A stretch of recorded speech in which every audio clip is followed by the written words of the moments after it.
Myanmar की Asir रहनुमा आंग सान सूची की उम्र कैद की सज़ा में कमी कर दी गई है। नोबेल इनाम याफ्ता बर्मी रहनुमा के वकील ने बताया कि 80 साल की आंग सान सूची की सज़ा में 4 साल 6 माह की कमी की गई है।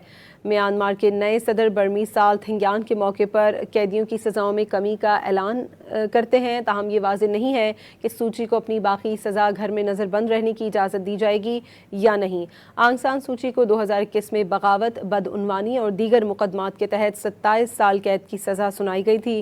दूसरी जानिब 2018 से 2021 तक सदर रहने वाले विन मिंट को कर दिया गया।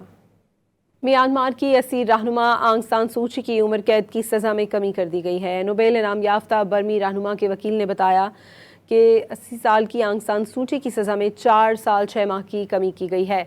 म्यांमार के नए सदर बर्मी साल थिंग्यान के मौके पर कैदियों की सज़ाओं में कमी का ऐलान करते हैं, ताहम ये वाज़ेह नहीं है कि सूची को अपनी बाकी सज़ा घर में नज़रबंद रहने की इजाज़त दी जाएगी या नहीं।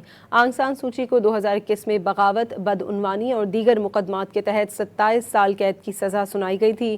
दूसरी जानिब 2018 से 2021 तक सदर रहने वाले विन मिंट को कर दिया गया।